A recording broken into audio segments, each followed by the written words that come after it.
Hey guys, how's it going? Hope you're doing well. My name is Crown, and today I'm going to read you some very interesting stories that I hope that you're gonna love. And now, without further ado, let's go! This happened yesterday to my partner. Karen walks into the shop where my partner works, hands over a sample of a product, and asks, "If you sell this, I'd like to buy some more." My partner says, "No problem. Feel free to look through the sample books while I check if we stock it."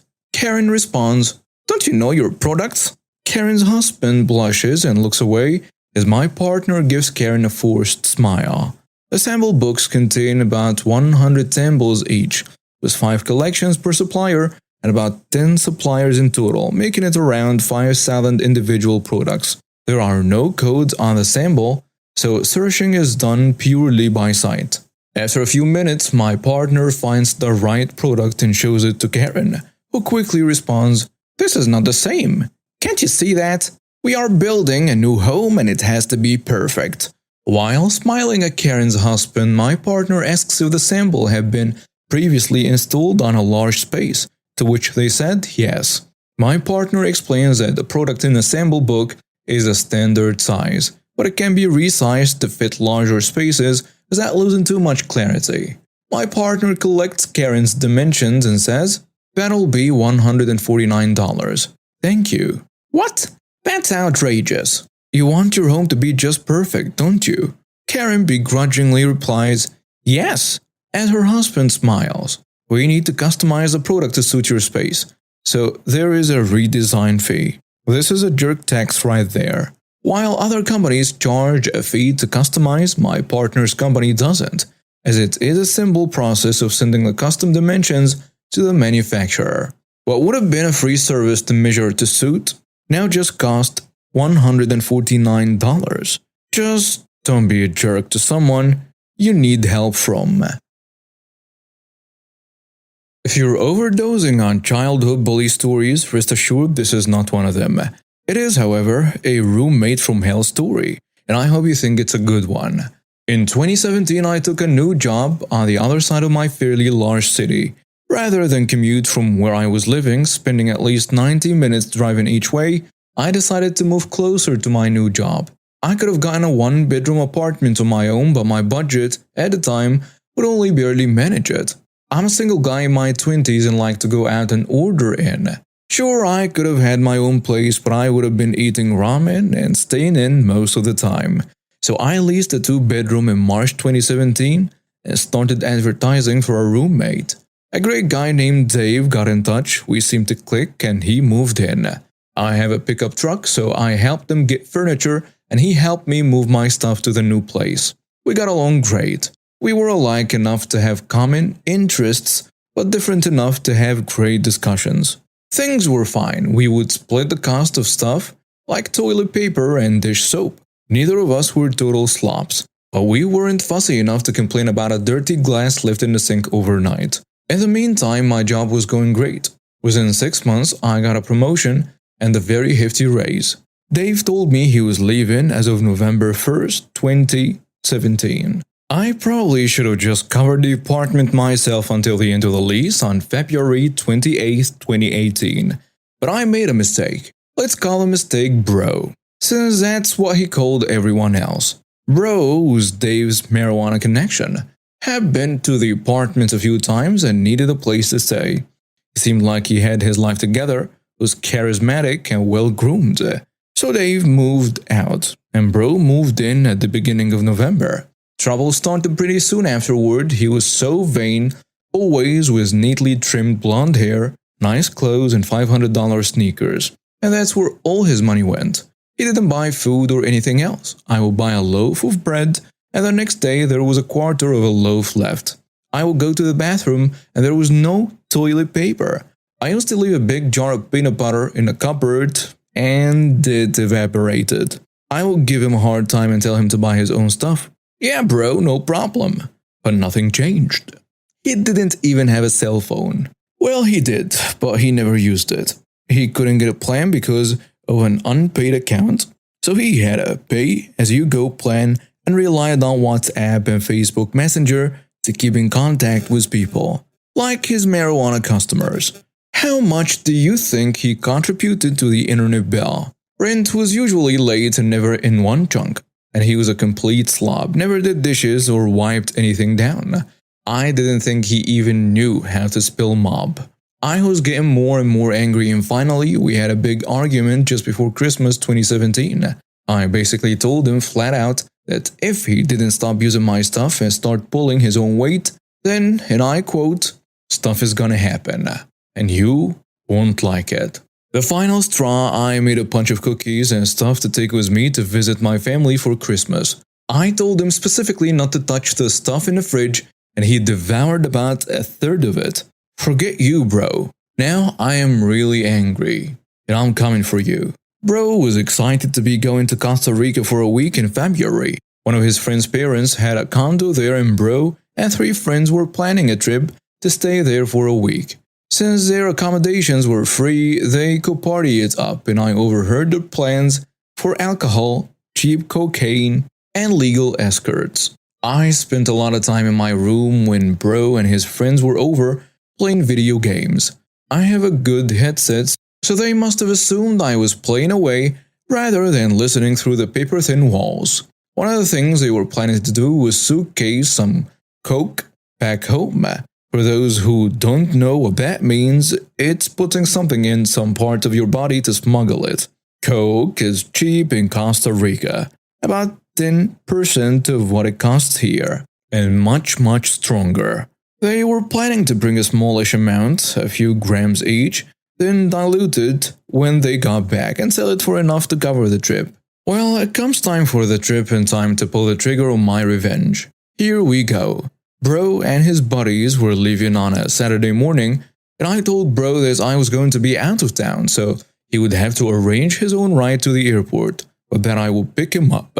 He gave me his flight number for his return flight. I had a few sodas in the fridge and a chocolate cake that I had taken a few slices from. In the cupboard was a bag of Doritos and some Oreos. I told him again not to touch my stuff. Bro was out of the house on Friday, so before I left, I took every cleaning product in the place, in a bag, every soap, dish soap, vinegar, cleanser, everything, like all of it. Did I mention that Bro would use my stuff? Well, this included my shampoo and body wash. I use a product called Irish Spring Body Wash, which is a gel that's a bright emerald green. So before I left, I stirred 2 containers of green food coloring into the bottle and put it back in the shower. Did I mention that Bro had a pale complexion? Then I got into the admin of the router and filtered the MAC addresses down to my PlayStation 3, phone, and desktop, effectively locking him out of the internet. Saturday morning, my phone started blowing up. I guess Bro went for a shower before leaving for the airport and got more than he thought when he used my Irish Spring as usual. I wish I could have seen it. He lost it, calling me every name in the book and threatening to beat me up when he returned. But there is more. On Sunday, when I got back home, the apartment was a disaster. Clearly he had people over, and they had drunk all my sodas and eaten my snacks. And that's when I finally replied to him on WhatsApp. He called me almost immediately and started ranting and screaming into the phone, freaking out that he's green and it won't wash away. No beach, no pool. Calling me a jerk and how can I do this to him and so on. I just told him that I had said that if he keeps using my stuff, something would happen that he did not like, and he wouldn't be in Isthmus if he wasn't a thief. Then I told him that he should actually be grateful and thank me. Thank you? Thank you for what? Thank me for not loading the cake with laxatives like I had planned to. On Tuesday, I messaged him. Bro, the police were here looking for you. What? What for? Don't know, bro. They just wanted to know where you were. What did you tell them? That you were in Costa Rica, but that you were flying back in on Sunday afternoon. There were no police. Well, he didn't know that.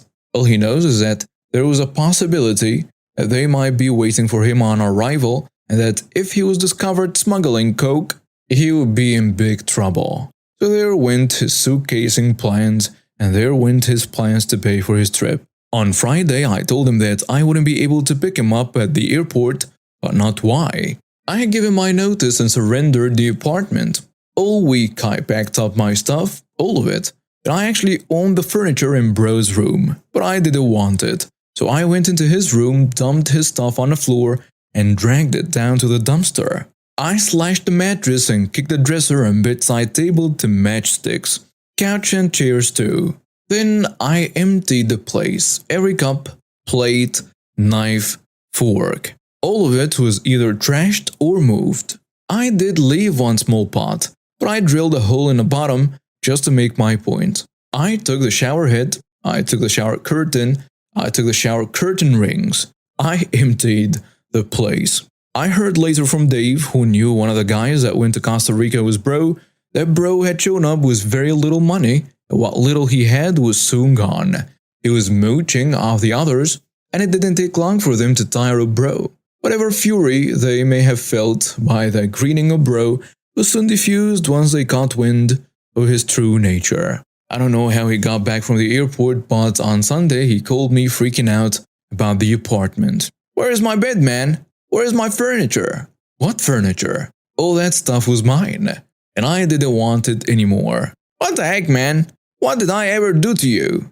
"Aside from stealing my stuff, not pulling your weight, and screwing me over for rent and bills, you mean? Now I have to sleep on the floor. Forget you." "No, forget you, bro.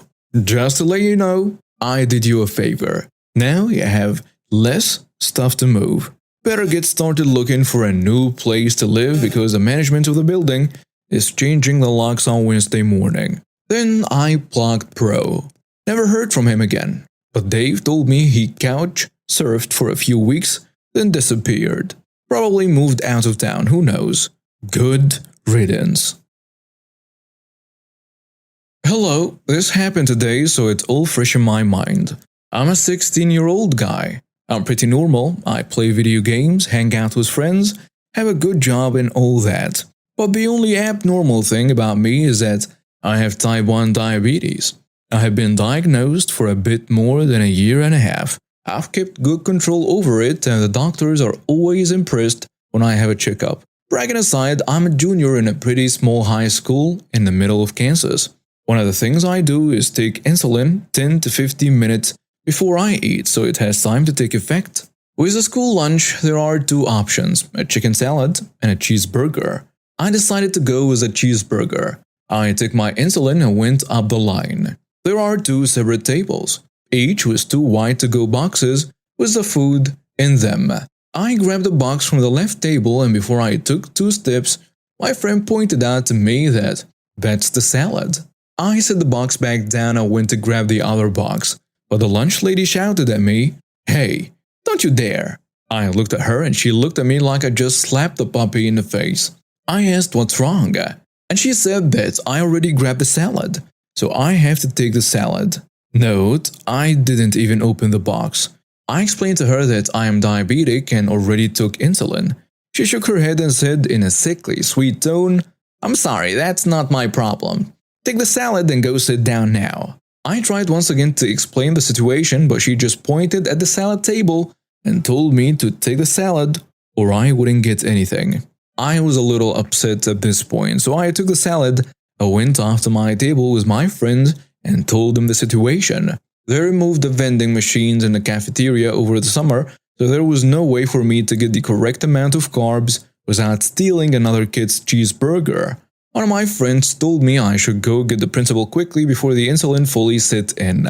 I went to the office and told him and the counselor the situation.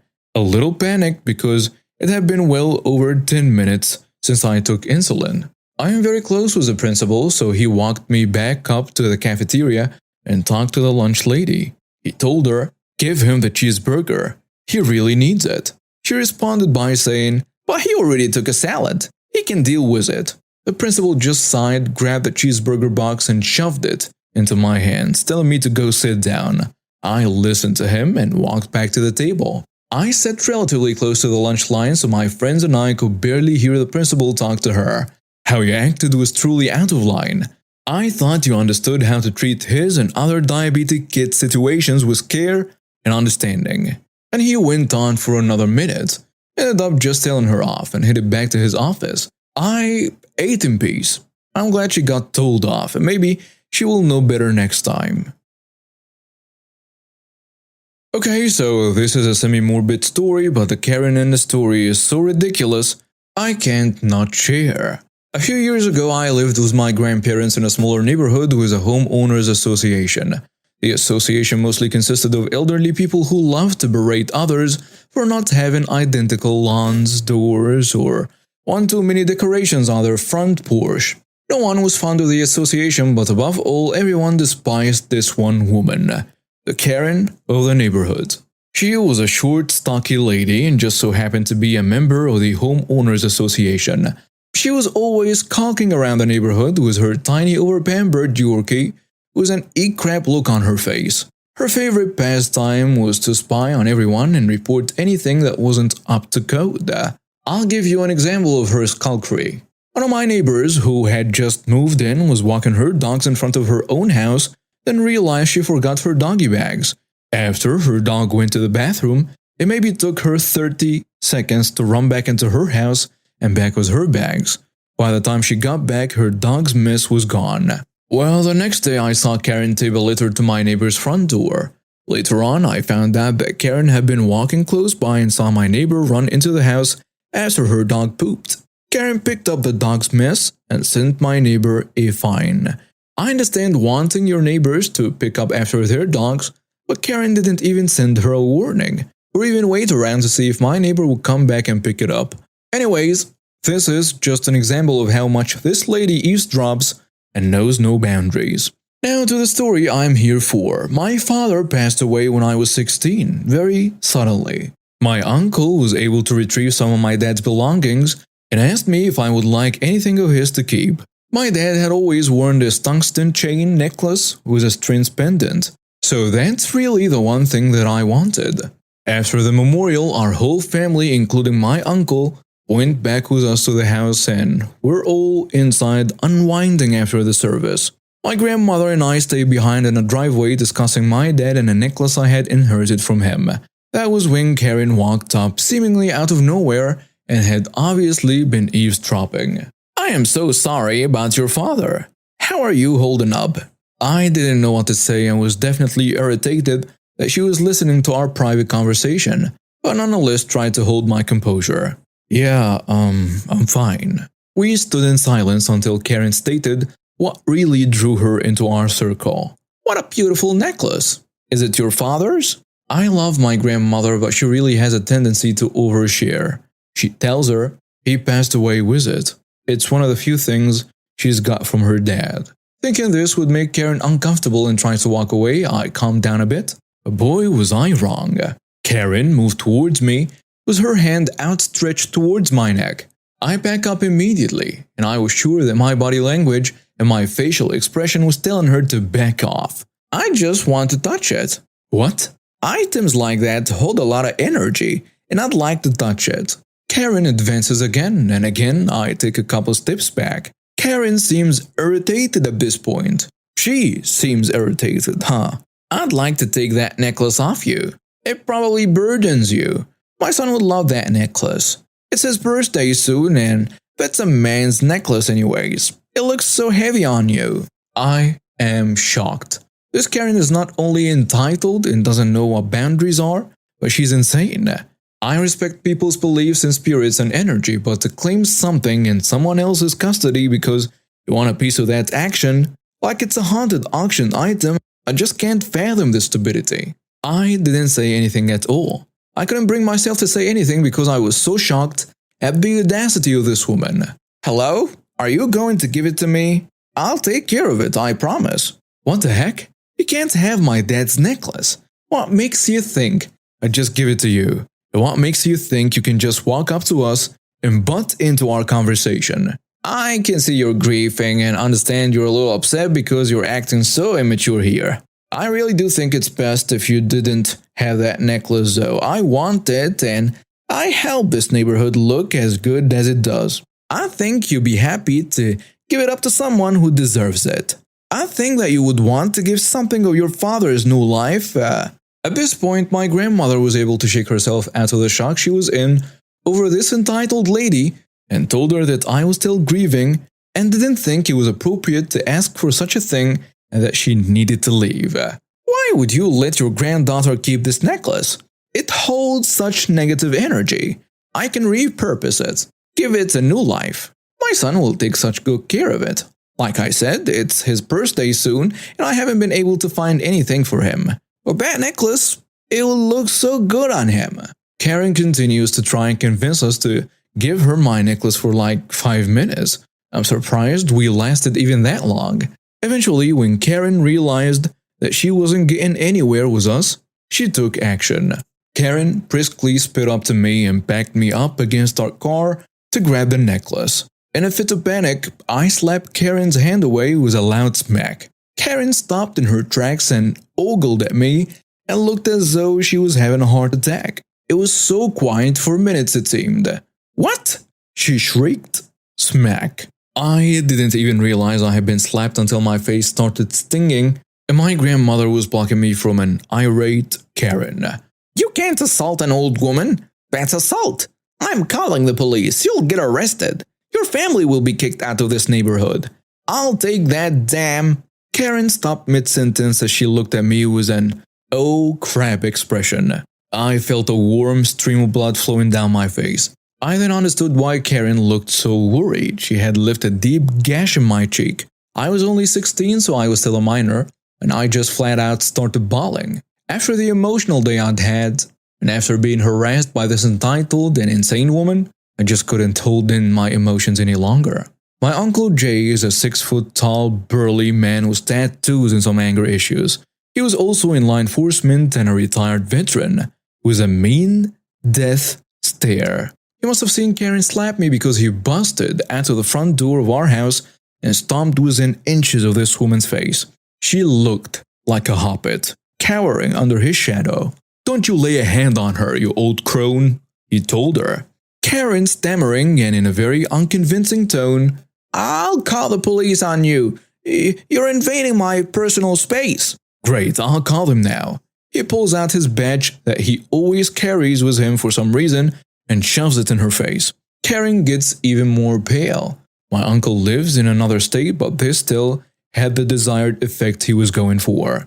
My next door neighbor had seen everything through her window and thought we were just having a casual conversation until she saw what had transpired and called the law. She rushed outside and told us she would tell the police what she saw. The police officer that arrived recognized me immediately. As it so happened, I was also in a program called the Police Explorers. This program was for kids to learn about the duties of first responders and possibly make a career for themselves too. This officer helped to run drills and scenarios for the students in the program. He knew I was in the melodramatic type and knew about my dad's passing.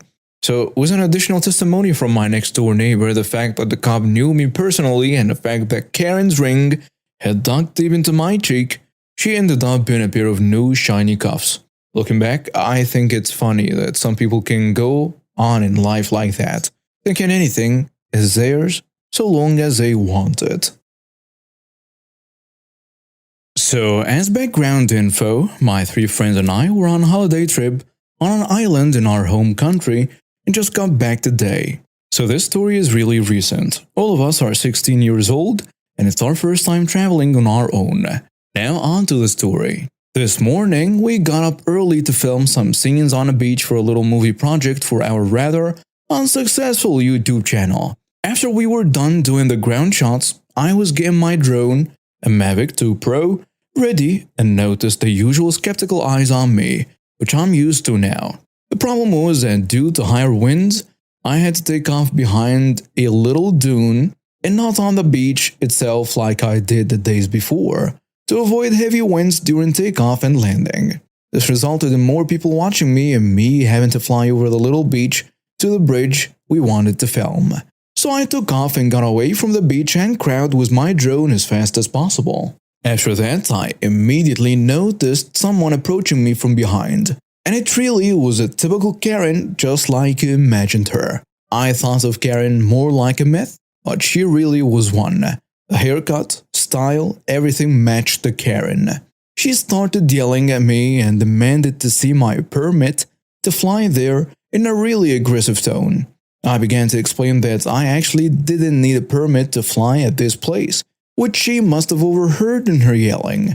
She then screamed, "Oh my gosh, did you just record us? Are you going to upload this to the internet? You're not allowed to fly or film here." Still trying to stay calm, I showed her my, at that moment, empty gallery of the drone, but she just retorted, "You can show me anything you want. Land right now, or I will call the police." The drone was still hovering over the sea, 150 meters away. At this point, I think I should have shown her my drone identification, which is required in the European Union to impress her. Now, my friends joined, one of them, also a drone pilot, explained to her the law, to which she just responded, "No, this is illegal here. I will call the police now." Then a second male, Karen, also joined her and started yelling at us as well. He was not her husband, he was just watching us from 50 meters away. Although we really wanted to get that shot, we also didn't want to get in trouble with the police, so I decided to land to save some battery. Both Karens were now starting to calm down a tiny bit, but still not wanting to see my permits or the laws.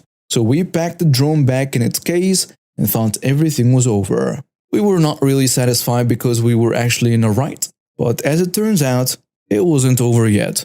As my friends left to film a few shots on the ground, I stayed at the beach to look after our stuff. I got my laptop out to review some footage and upload a low-quality review to Google Photos, which obviously required Wi-Fi.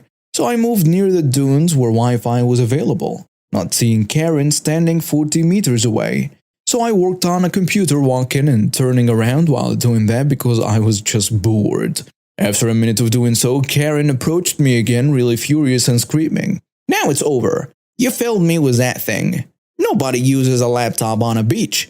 I'll call the police now. You stay where you are." Really confused because my laptop only has one camera covered by a sticker, I said, "Am I even allowed to explain myself?" But received, "You can explain to the police whatever you want," in response. So here I was, not knowing what to do, emotional and a bit confused, sitting alone on a beach beside all of our equipment, waiting for the police.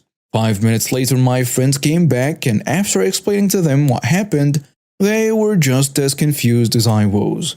Another 10 minutes later, one young and one older officer arrived, dealing with a furious lady and not listening to our story, which made it seem like they were supporting the Karen. Because the public really doesn't like drones, I thought the officers would try to give us a fine or something. After she screamed at the officer the same way she screamed at us, really intelligent, huh? The officers came to us and heard our side of the story. They were really nice and completely on our side and even asked us for our YouTube channel. And they subscribed. So they wanted to see the drone in my identification and told us that it actually is legal. But if we fly again, they will have a call in 10 minutes, which will just waste their time.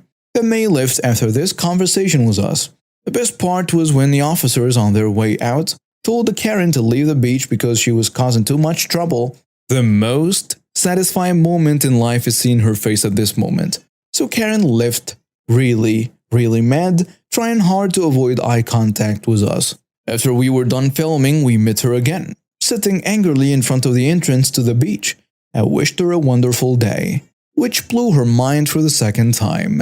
So that was my Karen story. Hope you enjoyed it.